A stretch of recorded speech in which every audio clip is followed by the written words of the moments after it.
Boleh tanya tentang internal di gereja Katolik mungkin persoalan hal-hal yang Internal maksudnya persoalan internal atau persoalan doktrin, tema, ajaran. Kalau persoalan internal, uskup yang selesaikan, bukan saya. oh oke oke baik kalau gitu ya di vote aja. Nanti orang bilang saya tukang gosip. Jangan. Baik Baca Pastor dulu baik. Ratu. Ratu baca dulu. Matius 18 ayat 17. Ya Bawa ya ke mana? Jangan bawa ke room, bawa ke gereja. ya. Ratu, bantu dulu. Ratu atau Jackson. Ratu. Ratu, masih ada di sini? Iya, selamat malam Romo. Matius 18 ayat 17. Engkau bawa ke mana? Persoalan internal. Jangan bawa ke sini. Ini namanya gosip kalau bawa ke sini. Ya. Matius 18 ayat 17. Jika ia tidak mau mendengarkan mereka, sampaikanlah soalnya kepada jemaat, kepada gereja. Gereja. Ya. Dan jika ia tidak mau juga mendengarkan gereja, pandanglah dia sebagai seorang yang tidak mengenal Allah atau seorang pemungut cukai. Dan di dalam gereja ada hierarkis ayat 18 untuk menyelesaikan. Aku berkata kepadamu, sesungguhnya apa yang kamu ikat di dunia ini akan terikat di surga, dan apa yang kamu lepaskan di dunia ini akan terlepas di surga. Tetapi engkau harus mulai dengan tegur dia 4 mata. Jangan tegur dia di mana? Di room. Ayat 15. Apabila saudaramu berbuat dosa, tegurlah dia di bawah 4 mata. Jika ia mendengarkan nasihatmu, engkau telah mendapatnya kembali. Kalau dia tidak dengar, bawa saksi. Ayat 16. Jika ia tidak mendengarkan engkau, bawalah seorang atau 2 orang lagi, supaya atas keterangan 2 atau 3 orang saksi, perkara itu tidak disangsikan. Jadi jangan kau bawa ke room-room. Siap Gitu. siap siap. Baik. Engkau pernah tegur dia, omong dia dengan sukacita, dengan baik hati. Atau kita langsung biasanya langsung lapis teriak, pasang toa supaya orang dengar orang masalah. Begitu kan? Ya ya ya. Oke. Oke siap. Siap. Kalau itu baik. persoalan internal gereja, uskup punya tugas. Oke? Siap. Terima kasih Pater. Mantap begitu. Tidak hanya mau katakan begitu karena begini. Kenapa penting itu koreksi fraternal muka ke muka itu penting sekali. Omong dia baik-baik, dia manusia seperti engkau. Peter, engkau tidak pernah berdosa kah? Ya, pasti berdosa lah Pater. Lalu kenapa kau menghakimi dia langsung di depan umum kalau kau juga berdosa? Iya iya iya ya. Oke baik. Oke, kenapa itu penting? Karena Yakobus 5 ayat 19-20. Jika engkau tahu bahwa ada saudaramu keluar dari jalan yang benar, kau tegurlah dia. Apa yang kau bisa buat itu mengampuni dosanya dan menyelamatkan jiwanya. Oke, Yakobus 5 ayat ke 19-20. Di sini ada senior dong nih, Mina dengan Jackson ini nih. Oh ya, lektor dulu. Hilang semua, mereka tidak tahu mereka kemana. Oke, lanjut Ratu. Ya. Saudara-saudaraku, jika ada di antara kamu yang menyimpang dari kebenaran, dan ada seorang yang membuat dia berbalik, Ingat, Peter, ada seorang yang buat dia berbalik. ketahuilah bahwa barang siapa membuat orang berdosa berbalik dari jalannya yang sesat, ia akan menyelamatkan jiwa orang itu dari maut dan menutupi banyak dosa. Itulah tugasmu. Mina, sekarang engkau ucapkan sesuatu untuk Om Gea, tetapi engkau ambil dari 2 Timotius 1 ayat 18. Mina, Jackson, 2 Timotius 1, ya, engkau ucapkan untuk Degea. Oh, Mina, bantu dulu, engkau yang orang sama-sama Batak ini. Ambil 2 Timotius 1 ayat 18 untuk Baik. Degea. Aduh, Kemarin aku nangis, Romo. Engkau ucapkan ini 2 seperti Timotius. Santo Paulus kepada keluarga Onesiphorus. Baik, siap Romo. 2 Timotius 1 ayat 18. Kiranya Tuhan menunjukkan rahmat-Nya kepadanya pada hari ini. Betapa banyaknya pelayanan yang ia lakukan di Efesus, engkau lebih mengetahuinya daripadaku. De Gea. Siap. Baca kembali Mina. Ketika Onesiphorus meninggal, Paulus doakan dia. Bantu kembali ayat itu. Kiranya Tuhan menunjukkan rahmat-Nya kepadanya pada hari ini. Betapa banyaknya pelayanan yang ia lakukan di Efesus, engkau lebih mengetahuinya daripadaku. Yohanes 11, 25-26. Yohanes 11 ayat 25 dan 26. Demikian bunyinya. Jawab Yesus, akulah kebangkitan dan hidup. Barang siapa percaya kepadaku, ia akan hidup walaupun ia sudah mati. Dan setiap orang yang hidup dan yang percaya kepadaku tidak akan mati selama-lamanya. Percayakah engkau akan hal ini? De Gea, percayakah engkau akan hal ini?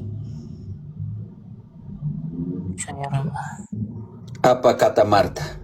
Lanjut Mina.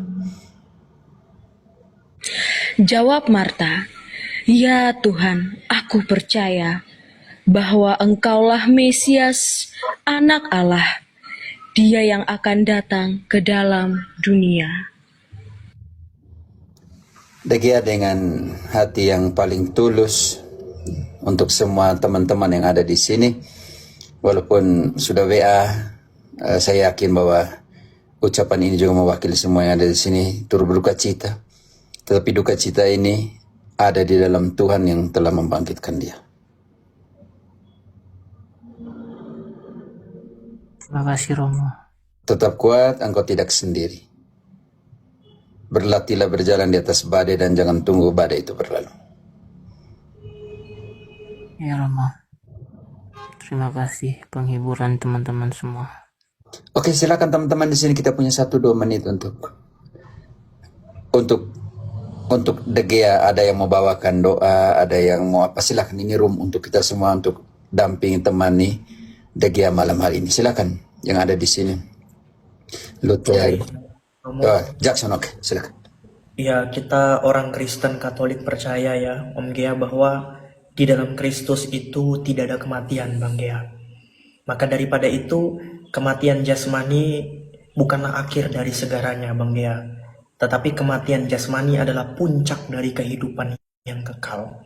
Maka ketika Bang Gea berlarut-larut dalam kesedihan, justru itu salah. Kenapa salah? Seharusnya kita yang sedih. Kita masih berjuang, berziarah di bumi ini. Sedangkan istrinya Bang Gea sudah bersama-sama dengan Allah dalam kedamaian. Justru kalau misalkan beliau bisa melihat, seharusnya beliau mengatakan, jangan bersedih. Aku sudah berbahagia bersama dengan Santa Perawan Maria. Doa saya kepada Bang Gea dan kepada istri yang terkasih, semoga kiranya cinta kasihnya Bang Gea kepada beliau semasa hidupnya itu boleh diceritakan dan disampaikan kepada Bunda Maria. Dan Bunda Maria akan mendengarkan cerita betapa baiknya Bang Gea kepada beliau. Semangat!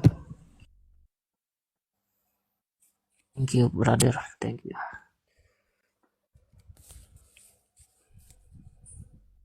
Oke, teman-teman yang di sini mau ucapkan sesuatu, mau buat doa, mau apa? Ya boleh. Ya, Saya Frater. doa. Ya saya doa aja Pater ya. Ya. Oke, kita berdoa singkat ya untuk keselamatan jiwa dari istri dari teman kita, rekan kita, sahabat kita, Bro De Gea ya. Kita berdoa sejenak. Kita angkat tanda kemenangan Tuhan. Dalam nama Bapa dan Putra dan Roh Kudus. Amin. Tuhan yang Maha Kuasa, yang penuh kasih, hidup Engkau telah mengajarkan kepada kami arti dari nafas yang telah kami hirup, nafas yang telah kami keluarkan, tubuh yang telah kami terima, dan raga yang dapat kami kembangkan dari kami kecil hingga dewasa, dari awal kehidupan kami hingga pada titik akhir di mana kami akan mengakhirinya. Engkaulah yang menciptakan dan Engkau pula yang memanggilnya kembali. Kami percaya Tuhan untuk segala yang telah dilakukan semasa hidup dari sahabat kami, istri tercinta dari rekan kami, Paman Degya. Kami yakin bahwa hidup bukannya diubah, melainkan menuju kepada kekekalan abadi. Kami yakin dan percaya dengan perantaraanmu, kami yang masih berjuang di dunia ini, Dia menjadi perantara bagi kami, menjadi pendoa terkhusus bagi sahabat kami, rekan kami, Paman Degya, dan juga siapa saja di dalam hidupnya yang pernah ia jumpai. Semoga dengan masa-masa di mana kami mengenangkan beliau selama 3 hari, 7 hari, 40 hari, dan seterusnya, kami senantiasa hidup bahwa kehidupan kami di dunia ini hanyalah untuk sementara, menuju kepada kehidupan yang kekal, yang abadi. Demikianlah ya Tuhan, doa singkat ini kami serahkan padamu, karena Sang Juru Selamat kami Yesus Kristus, Sang Penebus kami yang telah mengalahkan maut, memberikan kuasa kepada kami semua untuk hidup menuju kepada kehidupan yang kekal, yang didandaskan kepada putramu sendiri. Ialah Juru Selamat kami yang hidup kini dan sepanjang segala masa. Amin. Amin. Mina, kau tutup dengan lagu dulu. Oke, Romo. Aku nggak pintar bicara ya, kayak kemarin ku bilang kan, dan aku nyanyikan satu lagu aja yang mungkin bisa menenangkan hati komandan ya. Kalau ku cari damai, hanya ku dapat dalam Yesus. Kalau ku cari ketenangan, hanya ku temui di dalam Yesus. Tak satu pun dapat menghiburku, tak seorang pun dapat menolongku. Hanya Yesus jawaban hidupku. Bersama Dia hatiku damai, walau dalam lembah kekelaman. Bersama Dia hatiku tenang, walau hidup penuh tantangan. Tak satu pun dapat menghiburku, tak seorang pun dapat menolongku. Hanya Yesus jawaban hidupku. Bersama Dia hatiku damai, walau dalam lembah kekelaman.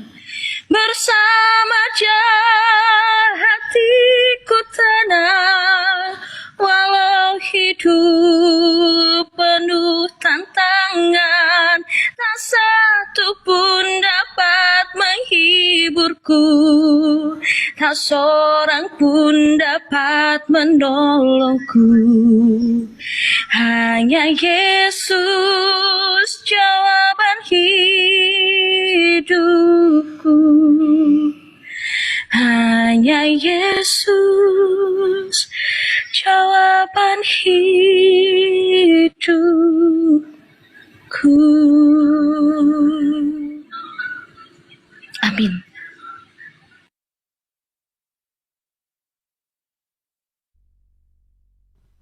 Thank you Mina, teman-teman. Ya, saya sudah mulai bangkit kok. Udah bisa bergabung dengan teman-teman seperti ini, sudah bangkit. Ya. Teman-teman, ini 5 bulan pernikahan itu tidak mudah untuk Degia.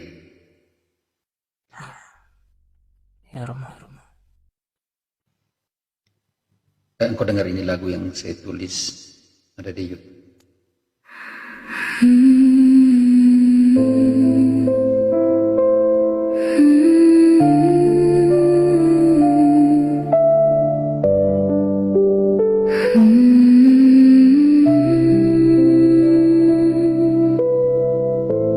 Ketika jiwaku lelah mengalah,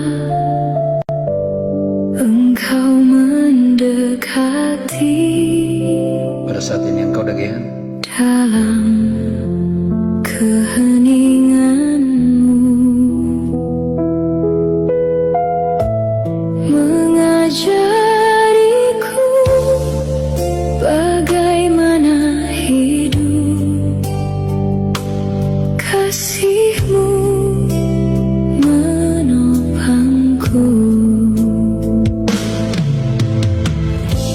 Ketika jiwaku lelah mengalah dan menyembuhkan, menyentuh lembut lukaku, dan aku berdiri lagi. Dalam malam yang paling gulita, Bunda mengajariku berjalan bersama anakmu, Yesus. Jika air mataku kering karena duka, Engkau bagaikan hujan di padang gurun. Jika aku tak mampu lagi berdiri, angkulah aku seperti memangku Yesus-Mu. Ketika jiwaku lelah mengalah, ingin memelukmu selamanya hingga harapan baru terbit lagi. Selamanya Bunda, selamanya. Amin.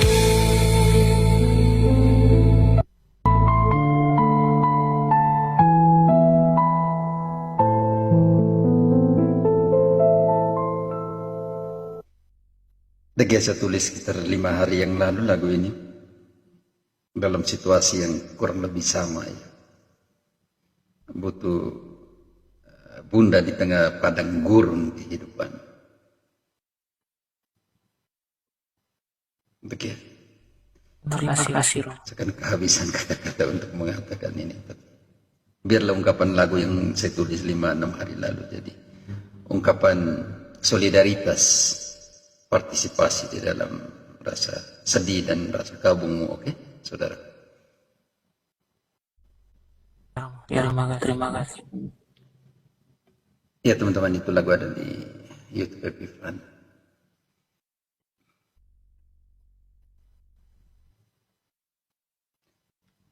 Silakan teman-teman, saya kalau yang begini kehabisan kata-kata.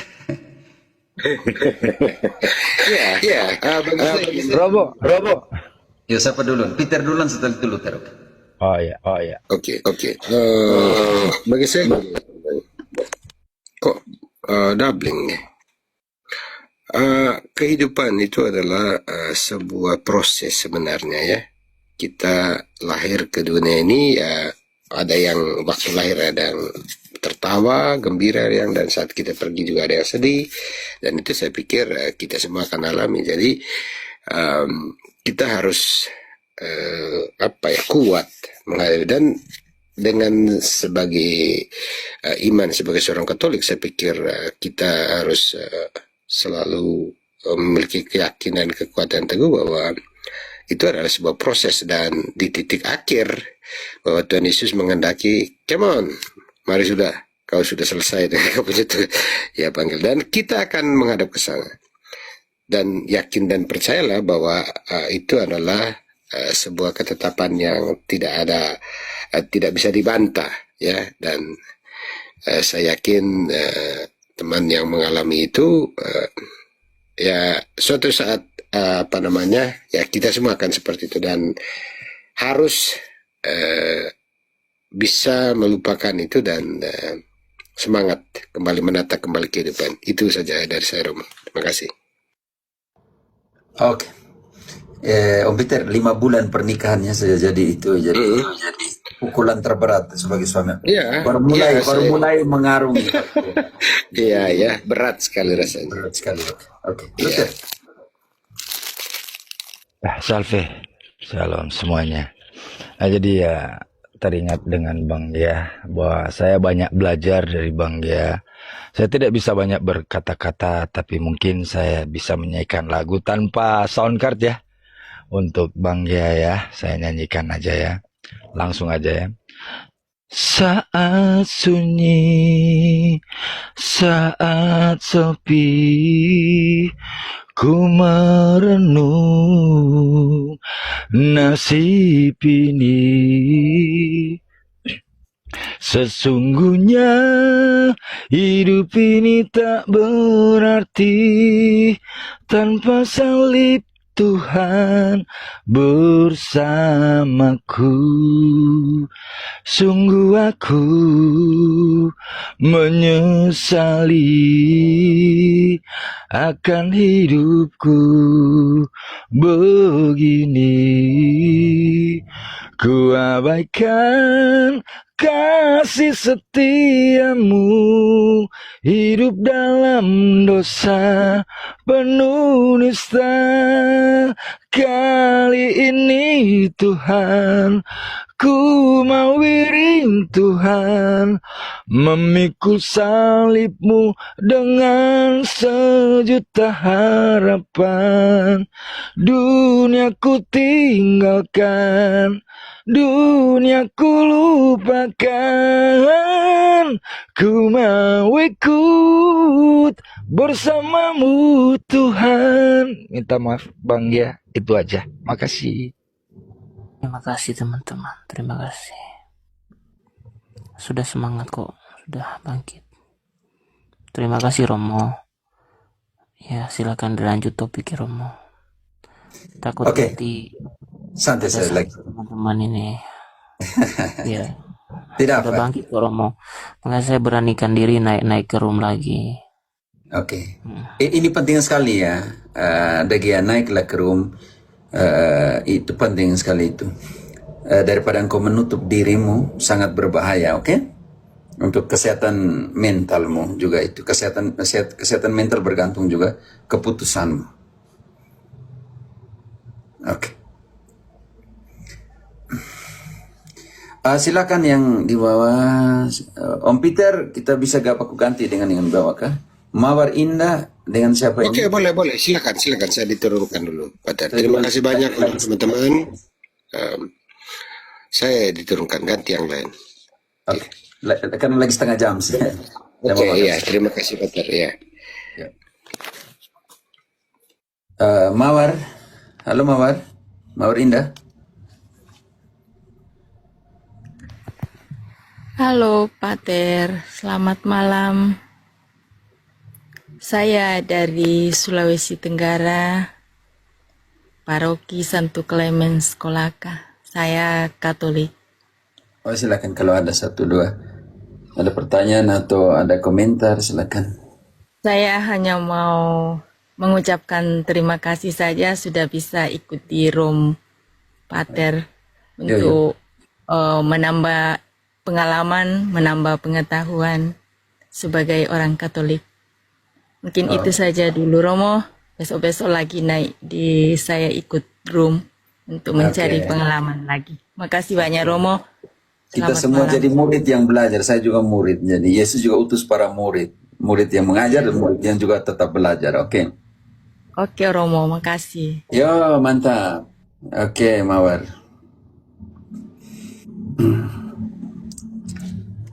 Ada yang mau tanya yang di bawah?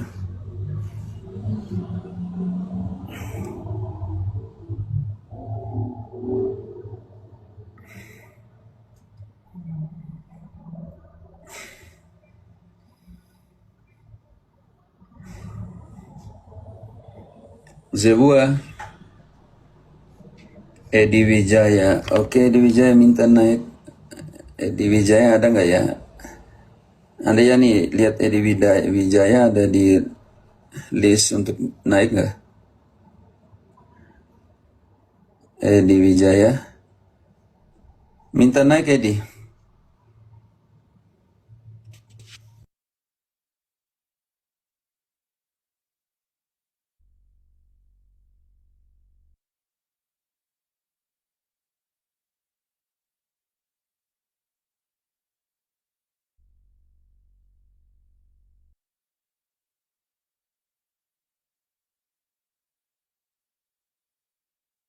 Aduh, akun Romo gangguan nih sepertinya.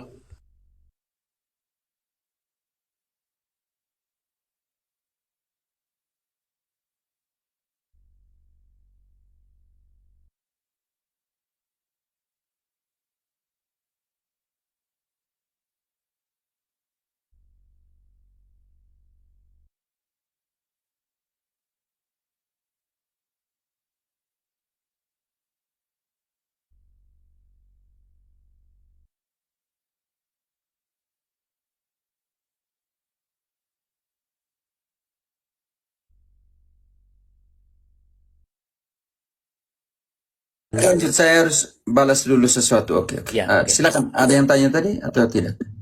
Belum ada Mo, belum ada yang naik. Belum ada. Tadi yang bilang mau minta naik dia tidak minta naik. Bagaimana? Ya, surah Injil itu. Kalau dia seorang polemikus ya kalian tangani, Jackson tangani dia dulu dengan frater.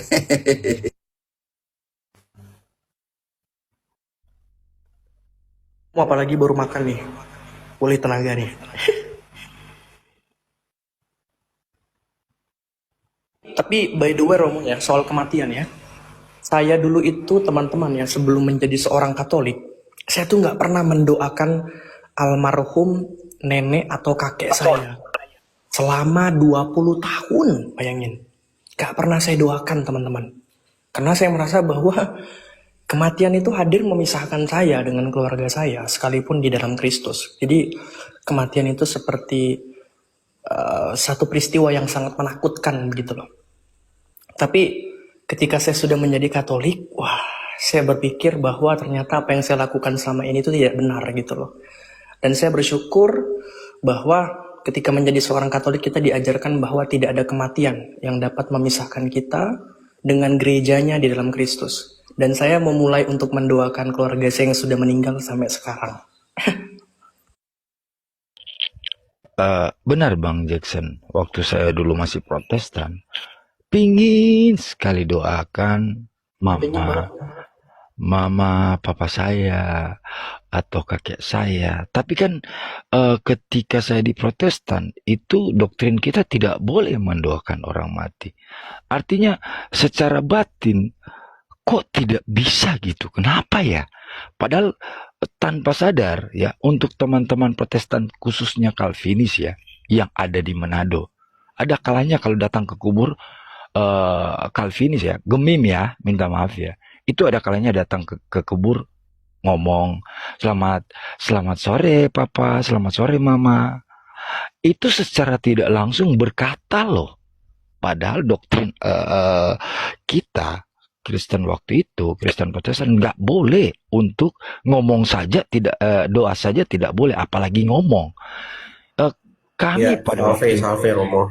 ya pada waktu itu pingin mendoakan atau berkata-kata, tapi kan ajaran kami pada waktu itu tidak bisa. Karena apa ya? Ketika kita lahir, kita dari umur 1, 2, 3, 4 sampai 17 tahun, itu batin kita itu masih melekat loh. Ketika ketika mereka meninggal, tidak mungkin kita melupakan begitu saja apa jasa-jasa mereka. Begitu juga termasuk ketika para pahlawan ya, contoh ya, ketika berjuang, kita membuat patungnya, kita menghormatinya, kita menciumnya. Kalau perlu, kalau ayah saya yang jadi pahlawan, saya peluk dan saya cium, menggambarkan di patung itu, di layar belakang itu. Tapi ketika saya masuk Katolik, untunglah ketika saya masuk Katolik, saya bisa mendoakan, saya bisa walaupun berkata-kata. Jadi apa yang batin kita sinkron dengan orang tua kita, kita bisa ngomong ketika ngomong dan berdoa kepada termasuk ayah, ibu, juga istri saya yang dulu Protestan, yang malu-malu untuk mendoakan, saya sudah melakukan doa, dan juga kepada saudara-saudara Protestan kita, karena kita memang keluarga mayoritas Calvinis dan GPDI gitu, Romo.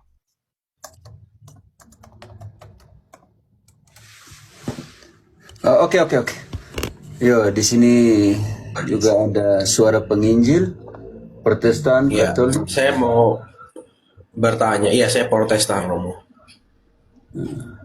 Ya, saya mau bertanya, Romo, kenapa di Ortodoks dan Katolik itu wanita nggak boleh jadi pendeta ya? Oh ya, pertanyaan penting sekali. Persoalan ada di perjamuan kudus. Perjamuan kudus adalah pernikahan anak domba Kristus dengan gerejanya.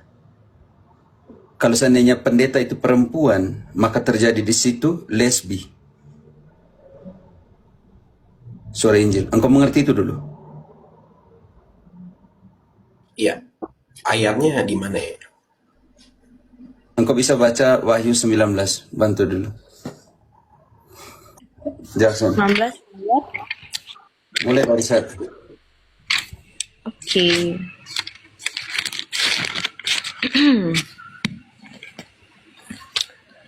Sekarang kau tunjukkan sebentar ayat di mana pendeta perempuan ada di dalam kitab suci, oke? Saya tunjukkan tidak bisa. Dan sebentar kau harus tunjukkan, karena engkau polemiku saya kenal, engkau sebentar harus tunjukkan ayat di mana bahwa diperbolehkan perempuan jadi pendeta di dalam kitab suci, oke? Supaya fair. Wahyu 19 ayat 6 sampai dengan yang ke-10. Demikian ayat 1 dulu. ayat 1. Oke, baiklah. Ayat pertama. Kemudian daripada itu aku mendengar seperti suara yang nyaring dari himpunan besar orang banyak di surga. Katanya, Haleluya, keselamatan dan kemuliaan dan kekuasaan adalah pada Allah kita, sebab benar dan adil segala penghakimannya, karena ialah yang telah menghakimi pelacur besar itu, yang merusakkan bumi dengan pencabulannya. Dan ialah yang telah membalaskan darah hamba-hambanya atas pelacur itu. Dan untuk kedua kalinya mereka berkata, Haleluya, ya asapnya naik sampai selama-lamanya. Dan ke-24 tua-tua dan keempat makhluk itu. 24 tua-tua. Suara Injil. Siapakah 24 tua-tua secara biblis? Wahyu 19 ayat berapa, Romo?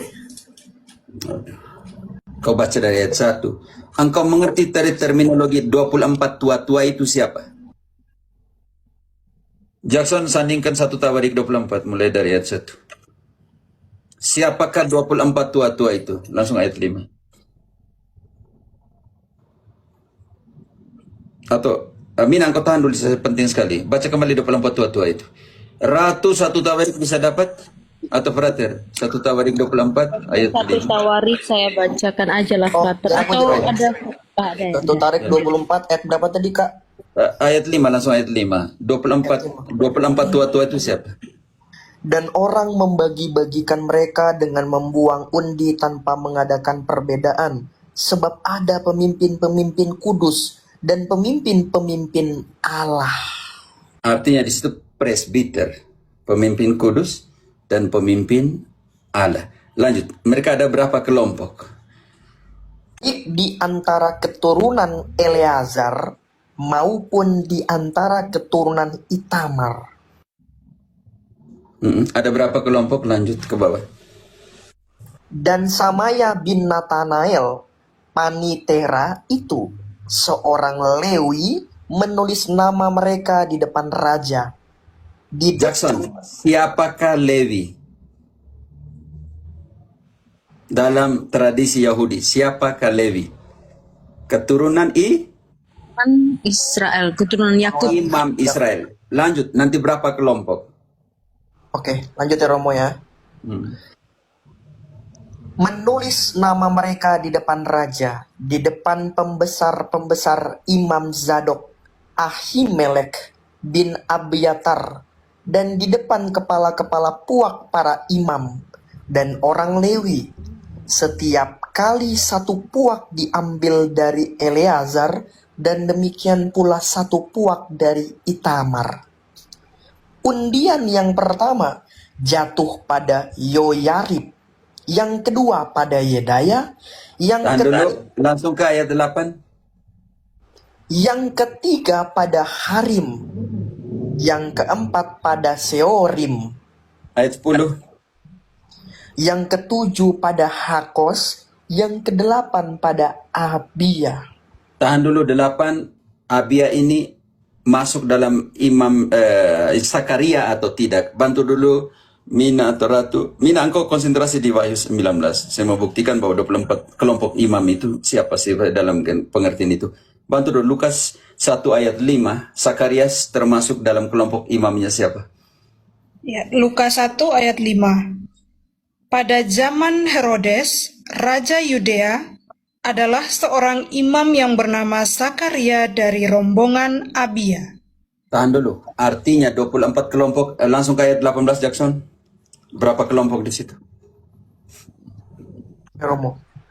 Yang ke-23 pada Delaya, yang ke-24 pada Mazia. Artinya 24 kelompok imam. Termasuk Zakaria, kelompok yang ke-8, Abia, melayani bait suci. Mina, sekarang kembali ke 24 tua-tua tadi. Itu tipologinya ada di Tabarik. Ya. Dan ke-24 tua-tua dan keempat makhluk itu tersungkur dan menyembah Allah yang duduk di atas tahta itu, dan mereka berkata, Amin, haleluya. Maka kedengaranlah suatu suara dari tahta itu. Pujilah Allah kita, hai kamu semua hambanya, kamu yang takut akan Dia, baik kecil maupun besar. Ayat 7, langsung. Mina ayat 7. Aku lupa hidupin mic-nya. Marilah kita bersukacita dan bersorak-sorai dan memuliakan Dia, karena hari perkawinan anak domba telah tiba, dan pengantinnya telah siap sedia. Ayat 9. Mina, jangan tutup. Lalu ia berkata kepadaku, tuliskanlah, berbahagialah mereka yang diundang ke perjamuan kawin anak domba. Katanya lagi kepadaku, perkataan ini adalah benar, perkataan-perkataan dari Allah. Suara Injil. Bagaimana diundang ke dalam perkawinan anak domba?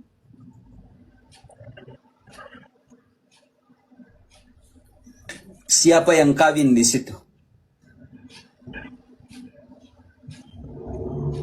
Siapakah anak domba Allah? Yohanes 1 ayat 27, 29. Siapakah anak domba? Jackson, atau Mina. Baca dulu. Yesus. Sekarang berbahagialah orang yang diundang ke dalam perkawinan anak domba. Perkawinannya siapa? Suara Injil. Ya, Tuhan Yesus. Mana perempuannya kalau begitu? Mana perempuannya? Ya oke, saya setuju Romo ini. Mungkin saya ada satu pertanyaan Jangan lagi. dulu. Mana perempuannya dalam perkawinan anak domba? Mana tubuhnya anak domba? Mana? Dia sebagai pengantin laki-laki, mana tubuhnya? Bantu dulu, siapakah anak domba? Yohanes 1 ayat 29. Sekarang engkau harus tunjukkan ada pendeta perempuan dalam kitab suci. Sebentar, engkau harus tunjukkan dalam kitab suci. Yohanes 1 ayat 29. Pada keesokan harinya, Yohanes melihat Yesus datang kepadanya seraya berkata, "Lihatlah, anak domba Allah yang menghapus dosa dunia." Sekarang kau tunjukkan ayatnya. Di mana ada pendeta perempuan? Saya belum pakai semua ayat ini. Di mana ada pendeta perempuan dalam kitab suci? Suara Injil silakan. Kau kan Protestan. Dan sejak kapan ada pendeta perempuan dalam sejarah Protestantisme? Ya nggak ada Romo. Oke, saya setuju dengan hal itu. Saya juga mengakui bahwa Protestan salah. Menjadikan perempuan sebagai pendeta. 1 Timotius 2. Tapi saya mungkin ada ayat 12. Mungkin ada satu pertanyaan lagi Romo. Ini buat Bentar, engkau tidak pengetahuan saja. tunjukkan ayatnya. Suara Injil engkau tidak tunjukkan ayatnya. Engkau harus kalau bilang tidak setuju kau tunjukkan ayatnya. 1 Timotius 2 ayat ke 11 12. Ayat 11 dan 12. Seharusnya lah perempuan berdiam diri dan menerima ajaran dengan patuh. Aku tidak mengizinkan perempuan mengajar dan juga tidak mengizinkan memerintah laki-laki. Hendaklah ia berdiam diri. Ini baru kau buktikan dengan surat Injil, kitab di tangan, suara Injil. Saya bilang, jangan, saya tidak setuju. Kau tunjukkan dulu. Kalau kenapa kau tidak setuju? Oke, saya setuju Romo. Oke, itu saya setuju. Engkau sudah pernah omongin kau punya pendeta? Iya, saya juga mengakui bahwa Protestan salah menjadikan perempuan sebagai pendeta. Dan sejak kapan pendeta dalam Protestantisme? Engkau mau tahu sejak kapan? Sejak tahun 1900.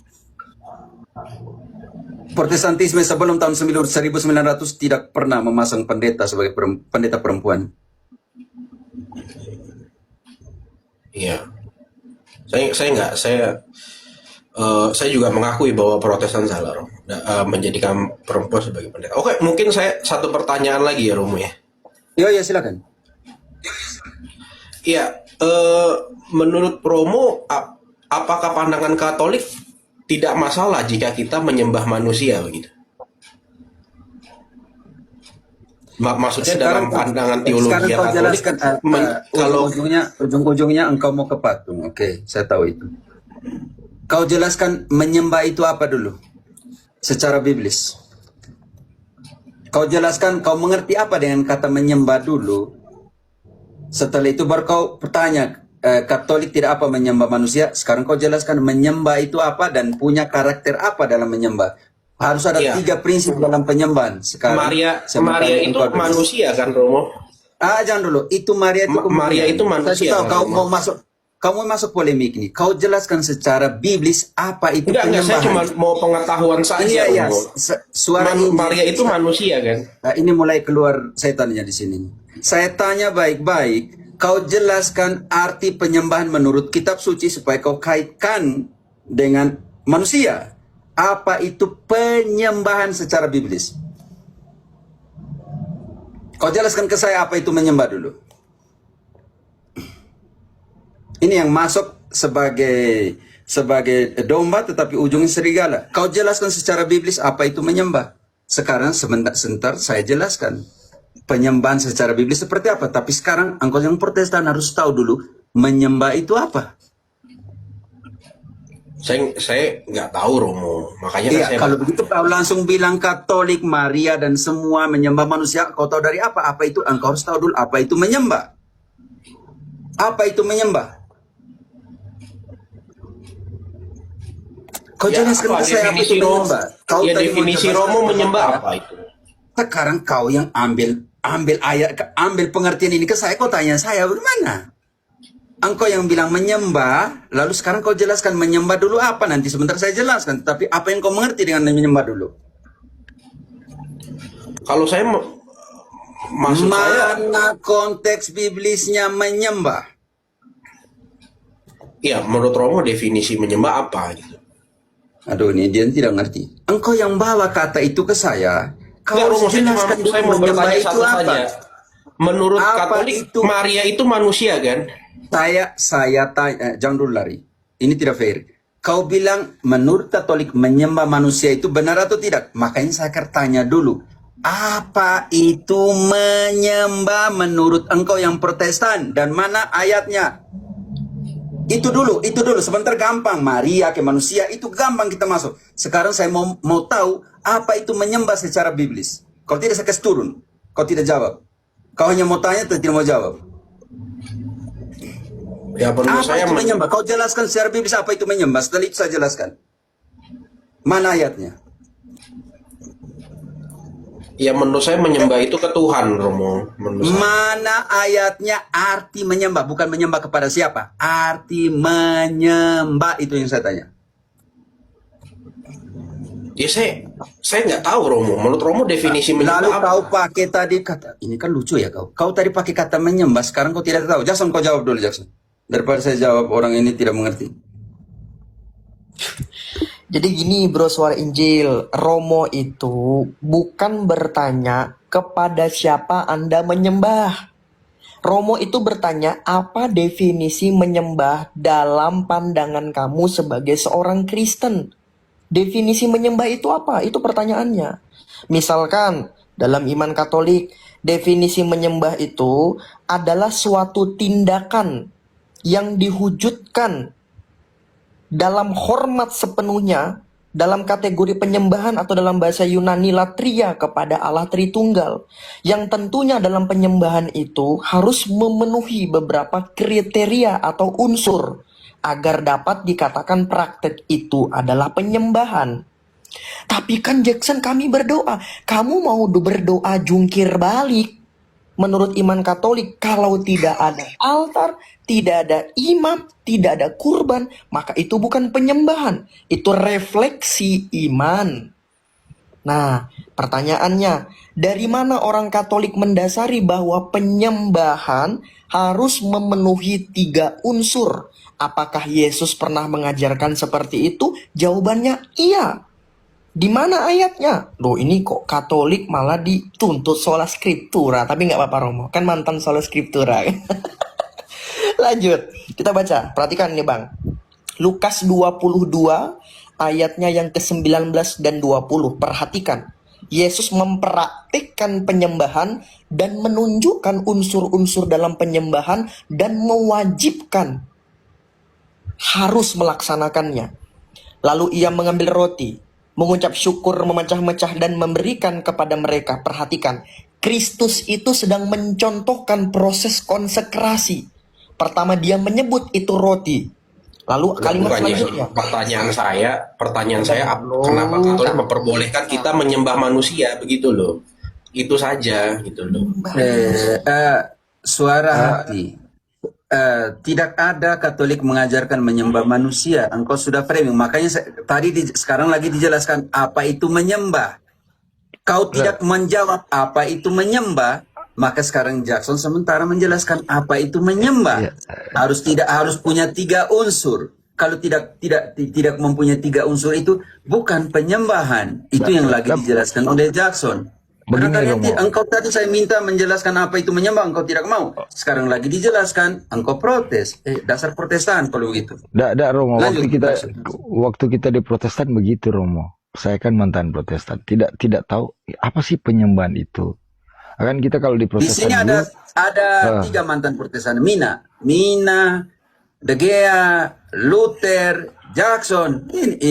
Iman 4 mantan Protestan. Jadi saya paham tentang suara. Sudahlah Romo, kalau nggak bisa menjawab Romo, terima kasih Romo. Bukan menjawab, lari. Karena kita mantan Protestan loh, 4 loh. Pertanyaanmu itu apa Suara Injil? Saya tidak lari. Orang begini ya. Lari dia pikir begini ya, di Protestan makanya naik sebagai domba, keluar sebagai serigala. Dia pikir di sini semua Katolik. Padahal ada mantan Protestan loh. 4 mantan orang Protestan loh. di sini. Lari dia ketika kita mengatakan kita Protestan loh. Begini loh, orang Katolik tidak pernah membangun sebuah pandangan dalam sebuah ajaran iman Katolik yang mengatakan bahwa Katolik itu menuhankan atau menjadikan manusia sebagai sesembahan. Yang menyatakan demikian itu adalah junjungan kamu. Siapa dia? Edis TV. Loh, Edis TV mengatakan menyembah manusia boleh. Orang Katolik tidak pernah memberikan penyembahan itu kepada manusia ataupun patung. Di mana buktinya? KGK nomor 2132, izin nih Romo ya. Saya bacakan nih. Ini tidak asumsi seperti Edis TV kan, menunjukkan foto lalu berasumsi liar begitu. Ini saya bacakan nih. Katekismus Gereja Katolik nomor 2132. Penghormatan Kristen terhadap gambar tidak bertentangan dengan perintah pertama yang melarang pembuatan patung. Karena penghormatan yang kita berikan kepada satu gambar menyangkut gambar asli di baliknya. Siapa yang menghormati gambar, menghormati pribadi yang digambarkan di baliknya. Konsili Trente menegaskan bahwa penghormatan yang kita berikan kepada gambar-gambar adalah satu penghormatan yang hikmat. Itu bukan penyembahan. Karena penyembahan hanya boleh diberikan kepada Allah Tritunggal. Tuh jelas. Nggak ada orang Katolik mengatakan manusia boleh disembah. Lanjut Romo, kira-kira seperti itulah. Enggak Romo, dia tadi kaget ternyata ada mantan Protestan di sini. Ketika saya menjelaskan tentang, bukan menjelaskan sih, bahwa kita mengatakan kita ini orang Protestan. Saya mengikuti cara berpikir dia ketika waktu kita Protestan, cara berpikir dia seperti cara berpikir dia itu seperti kita dulu. Setelah kita menjelaskan orang Protestan yang jadi Katolik, langsung lari dia. Itu yang sebenarnya harus dia coba, apa sih, tanya ke mantan Protestan itu. Tapi dia langsung lari. Ini tipe logical fallacy, Jackson. Bang Luther. Logical fallacy. Jadi dia itu menciptakan suatu produk teologi sendiri di dalam otaknya, dan dia itu menyerang pandangannya sendiri. Kamu tuh tidak sedang menyerang Katolik, bro. Karena orang Katolik tidak pernah kami itu menjadikan manusia ataupun patung sebagai sesembahan. Jadi silahkanlah Anda itu berkelahi dengan diri Anda sendiri. Anda yang menciptakan teologis itu sendiri, lalu Anda menyerang pandangan Anda sendiri. Kan logical fallacy. Lanjut Romo. Ya, tadi kan saya tanya dia, mengerti tidak menyembah di dalam secara biblis? Justru dia tanya balik saya, menyembah itu apa? Oke lah Jackson, kau jelaskan menyembah itu apa? Ini jadi persoalan. Iya, Jujur. kita singkat aja Mo. Bapak Bang Luther. Ya. Saya pendapat sedikit aja Mo. Kalau Ya, untuk orang tadi ya Mo. Ya, kalau untuk orang tadi, kan saya kan di awal tadi sudah bilang Mo, ini polemik. Orang ini polemik saya. Ya, saya bilang dia polemik, dia pernah naik dan Iya. Ya tadi Romo ngomong gitu. naik sebagai domba, keluar sebagai serigala. Sebagai serigala. Saya sudah omong. Iya. Dosa kita ke jauh-jauh ke Alkitab lah ya. Secara rumusan bahasa sajalah ya. Dari kata sembah, menyembah, penyembahan, ya, sembah, sujud. Ya itu kan sudah beda-beda tuh. Ya, dengan satu kata dengan imbuhan katanya beda-beda semua. Kalau bagian itu aja nggak ngerti, bagaimana nanti akan mengarahkan kepada kitab suci atau Alkitab? Makin bingung, bener. Secara KBBI aja lah. Ya pasti akan bingung orang itu tadi. Kita pakai logika terbalik. Kepada penyembahan berhala juga punya unsur yang sama Jackson. Di dalam Hakim-Hakim 6 ayat 25-26, Mina Turhat coba bantu dulu. Jackson sendiri. Hakim-Hakim 6 25-26 selalu ada bawa 3 unsur itu. Baik, Hakim-Hakim 6 ayat 25 sampai dengan 26 ya. 6 25-26. Coba kita lihat, dengar itu baik-baik. Kemudian dirikanlah mezbah bagi Tuhan Allahmu di atas kubu pertahanan ini dengan disusun baik.